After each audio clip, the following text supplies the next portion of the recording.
kembali lagi bersama kita di podcast CLBKO Cerita bareng kita asik.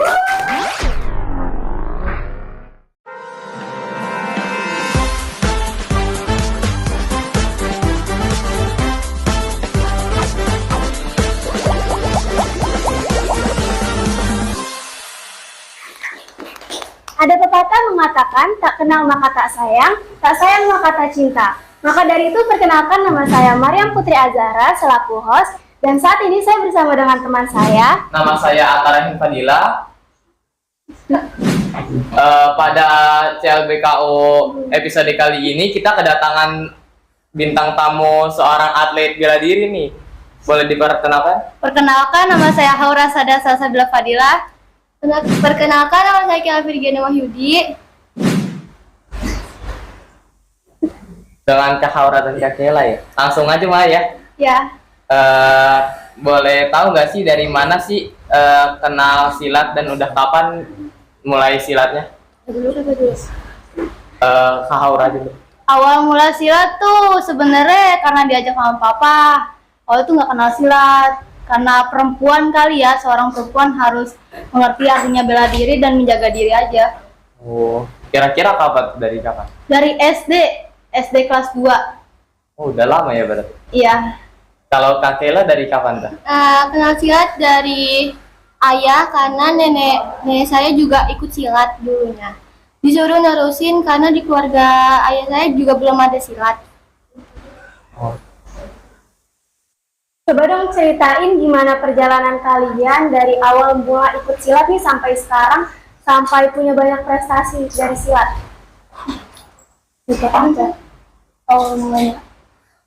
Awal mulanya ya hanya untuk menjaga diri aja, karena awalnya tuh kayak ya udahlah silat paling buat menjaga aja, main-main dulu dari awal. Itu dulu juga karena terpaksa ikutnya, bukan karena kemauan diri sendiri. Iya, kemauan orang tua. Iya, karena terpaksa. Nah, akhirnya lama-kelamaan kayak bela diri nih bagus nih untuk kedepannya. Akhirnya ikut juga pertandingan-pertandingan gitu. Kalau Kela gimana? Kalau aku emang mau cari prestasi dari silat, soalnya tuh saya dulu belum ada keinginan buat mau silat, tapi dibujuk terus sama ayah buat ikut silat. Akhirnya sampai sekarang ikut silat buat nyari prestasi buat sekolah atau kuliah. Jadi kebanyakan karena dibujuk orang tua ya? Iya. Pernah nggak sih kayak ngerasa sebel sama orang tuanya karena disuruh silat padahal sebenarnya nggak mau gitu? Pernah. Iya, pernah. Soalnya gimana tuh? Ya kayak disuruh latihan gitu, karena kayak apaan sih latihan mulu, libur ke sekali-sekali gitu. Kalau aku nggak pernah, soalnya ayah nggak pernah maksa buat terus-terus latihan, yang penting fokus aja. Oh. Ini kan udah lama ya ikut silatnya ya? Kira-kira udah berapa ngikutin lomba, udah menang berapa kali juga? Nggak kehitung sih sampai berapa kalinya gitu. Wih. Udah profesional berarti ini? Ya gitu deh. Untuk Kela gimana? Sama sih, nggak tahu juga udah berapa kali. Bisa lebih kecil. Nih kan kalian pernah ngikutin lomba-lomba gitu ya? Pernah nggak sih kalian kayak ngerasa down gitu kalau pas ikut lomba tapi belum menang gitu? Terus gimana cara kalian kayak ngebalikin semangat kalian buat terus berusaha? Ya, saya pernah ngedown karena melihat lawan saya lebih besar dibandingkan saya. Nah, karena pelatih saya dan orang tua saya mendukung kayak jangan melihat lawannya, harusnya lawannya yang melihat kamu, biar lawan tuh ngerasa kamu tuh jago, bukan kamu yang malah ciut di depan lawan gitu. Kalau saya karena nggak bisa ikut pertandingan karena berat badannya over pas mau ikut ODWSN. Situ ayah saya bilang masih ada kesempatan lain karena saya masih kelas 7, masih bisa ikut ODWSN di kelas 8. Oh, jadi gitu ya. Pengalaman yang paling berkesan selama ngikutin silat apa aja sih? Ada apa aja gitu? Ya pas latihan lah, apa gimana? Kesannya kayak senang aja gitu bisa bertemu dengan teman-teman, kayak membagikan apa ya, kayak contohnya kayak teknik-teknik lah, kayak tekniknya dia jago gitu, makanya kita kayak saling sharing lah gitu. Saling sharing gitu sama lain gitu. Iya.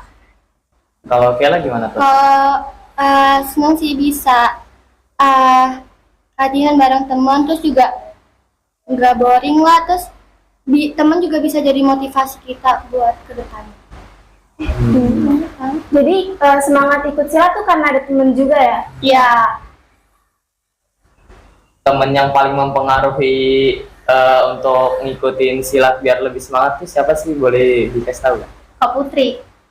Gara-gara kenapa tuh? Ya karena dia kan awalnya SMP kalau nggak salah ditinggal sama orang tuanya. Nah di situ dia ada pertandingan. Nah karena emang dalam dirinya dia kayak harus bisa nih, gue harus ngalahin lawannya gitu. Nah dia akhirnya kayak bagus lah di pertandingan itu. Dan mungkin saya termotivasi kali dalam dirinya dia gitu, kayak wah dia aja bisa gitu tanpa orang tua, apalagi tanpa dilihat sama orang tua dalam pertandingan. Berarti Kak Putri ini juga jadi sosok yang memotivasi Kak Haura ya? Iya. Keren sih. Kalau Kela ada nggak? Ada sih Kak Eko.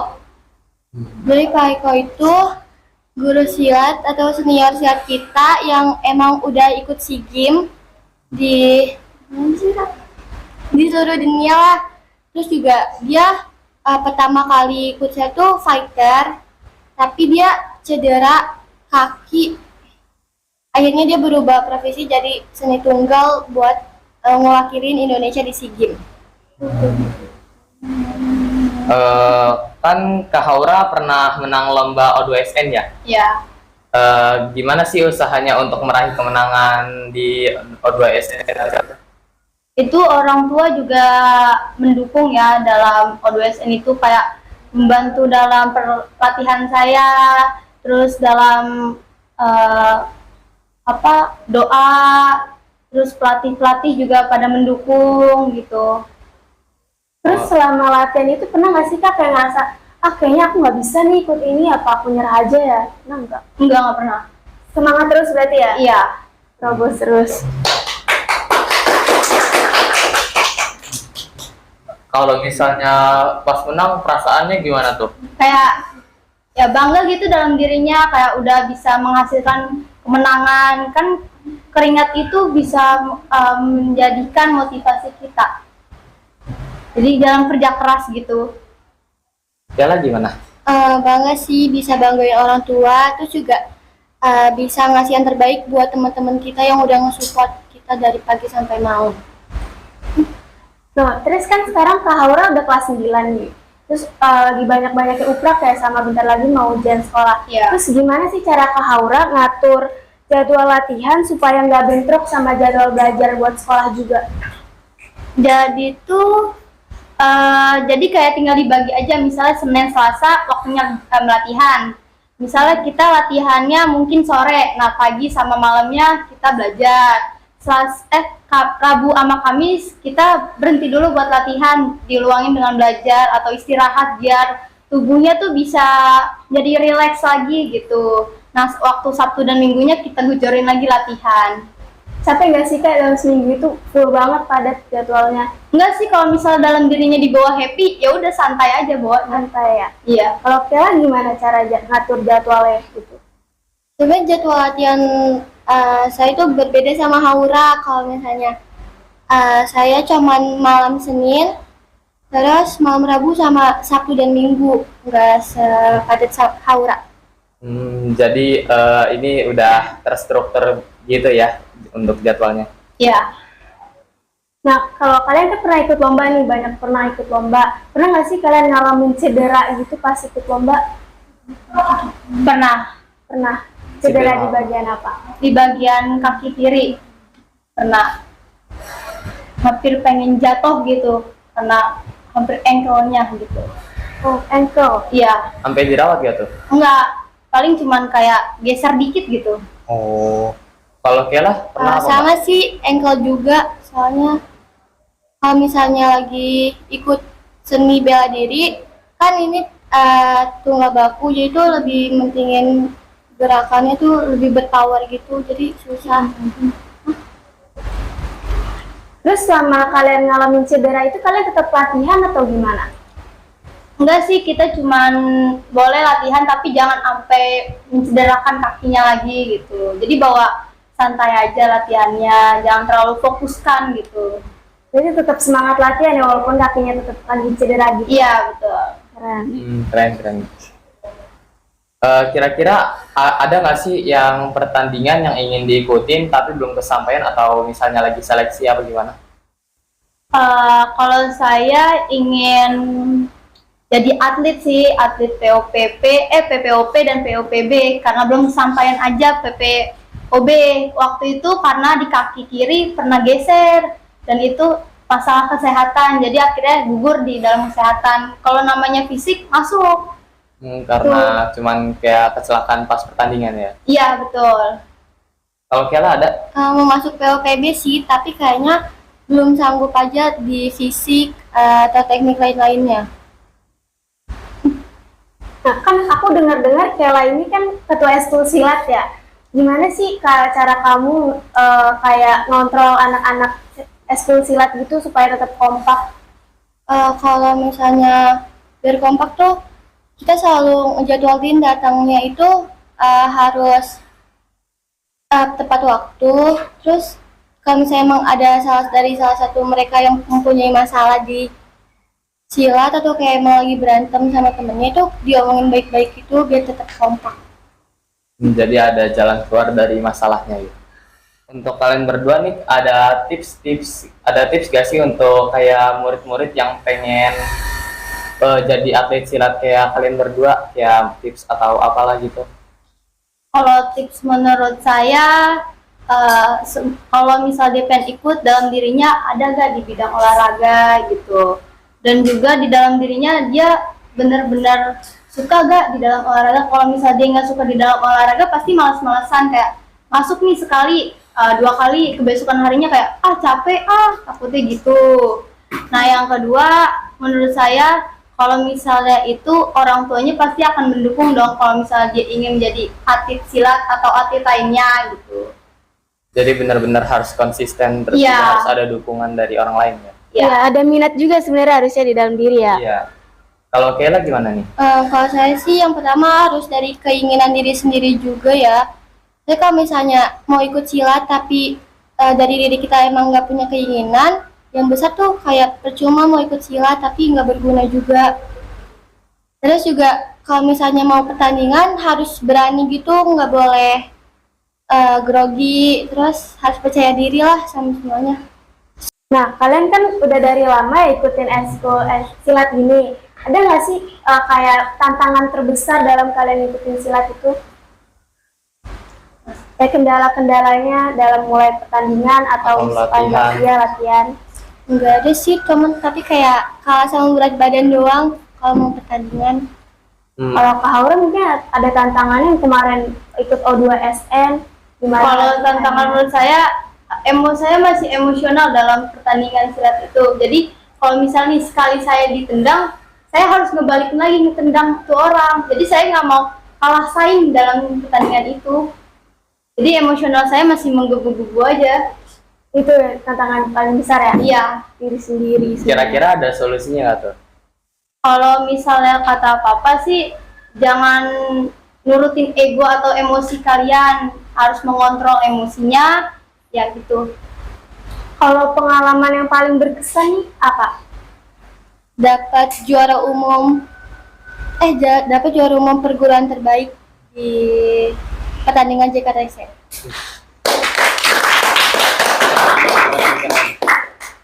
Kalau Kak Haura apa yang paling berkesan? Ia bisa mendapatkan medali dan juga bisa mendapatkan juara gitu dalam bidang olahraga. Bertanya? Dari penonton ada yang ingin bertanya nggak pada Kak Haura atau Kak Kela? Apa Kak Dika?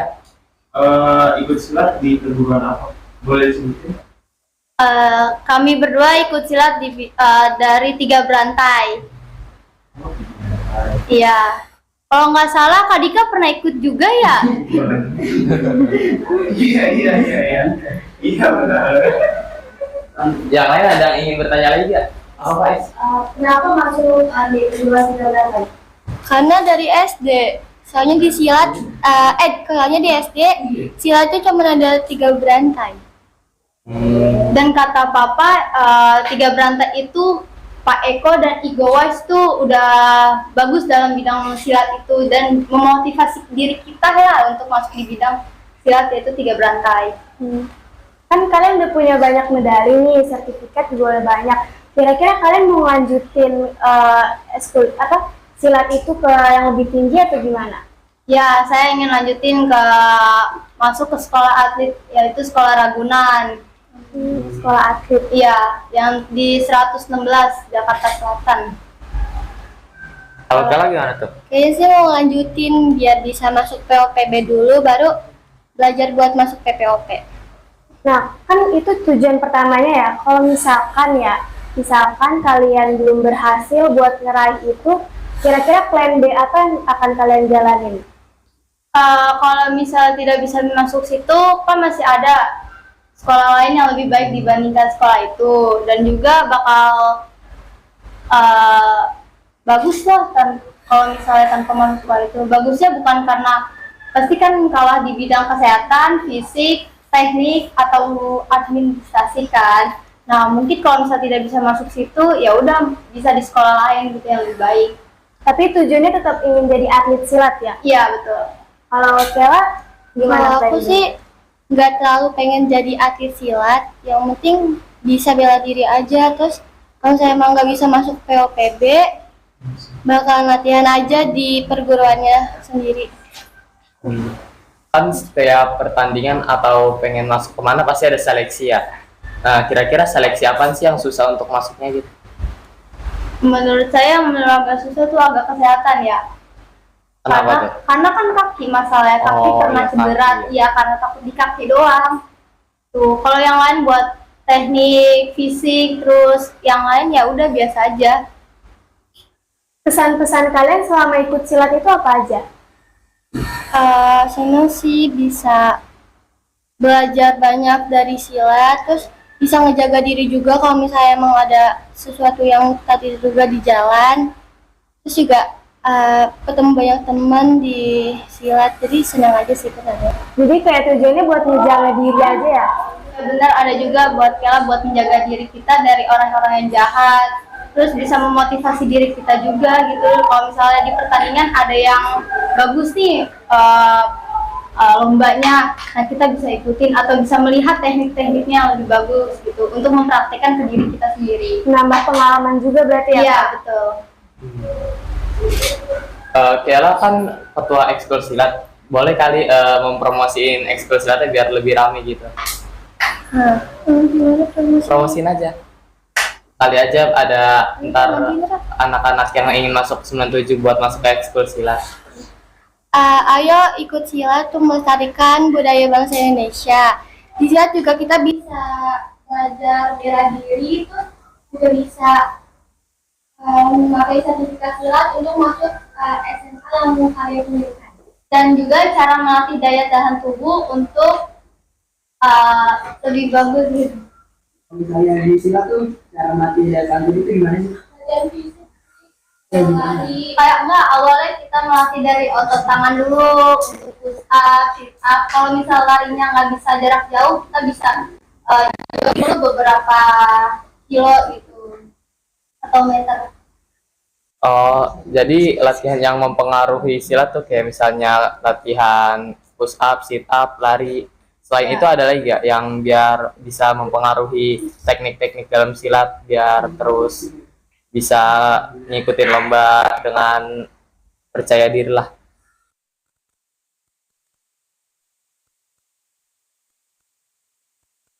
Latihan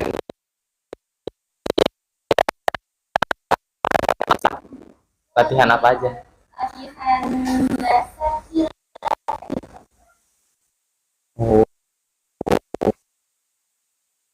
Oke, mungkin segitu aja dari kita ini, juga cerita-cerita dari Kak Haura dan Kak Kela. Mungkin Atta mau menambahkan? Semangat terus untuk Haura, semoga bisa masuk ke ke jenjang selanjutnya yang lebih tinggi, dan juga semoga untuk Kayla bisa masuk ke POPB. Oke. Nah, cukup untuk podcast kali ini. Jangan lupa untuk subscribe, like, komen, subscribe, komen, like. Oke, sekian podcast kita pada hari ini. Jika ada yang salah, mohon dimaafkan. Jika ada yang sayang, mohon diungkapkan. Mohon maaf jika banyak kekurangan, ada kelebihan mohon dikembalikan. Sekian dari kita. Bye.